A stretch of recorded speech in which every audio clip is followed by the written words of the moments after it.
Yeah, the latest that an investigation currently ongoing into exactly what happened here late last night.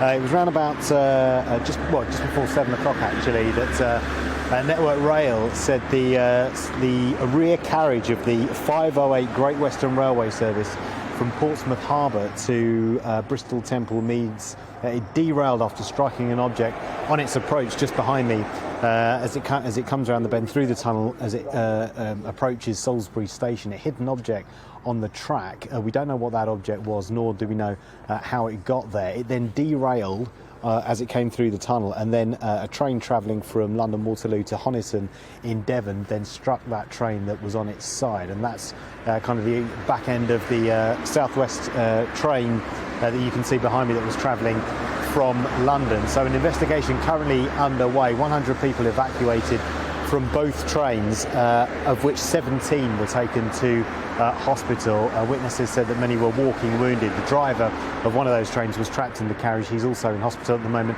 There's currently no update on his situation, but miraculously no fatalities and no one seriously injured in this major train crash.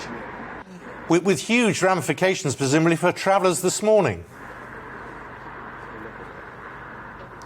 Massive implications for train travel this morning. Effectively, the line is closed, and with an incident of this scale, it's going to take some time for the investigators to work out what happened and to do their checks. We've just seen a couple of guys from Network Rail in their orange high-vis jackets and trousers walking along the tracks, pointing at the rails, trying to work out exactly what the chain of events were leading up to the crash. But certainly, huge knock-on implications for rail travel, not just into London, but also out to the west of England, out to Bristol as well, because this is a major railway junction here that serves the west and the south and London, connecting all three areas.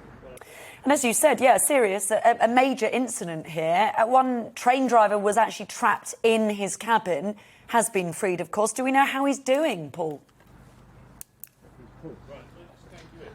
No, we don't yet. No, we do not think that anyone who was involved in the crash, that any of their injuries are serious, but we are waiting for an update from the hospital as to what his condition will be. Obviously, being at the front of the train, one would have thought he would have sustained the most serious of injuries compared to the rest of the passengers on the train. But we know that none of the injuries are life-threatening. We don't know the severity of any injuries that were sustained, and we're waiting for an update on his situation and the other 16 passengers that were taken to hospital. Hopefully, we'll get that later today.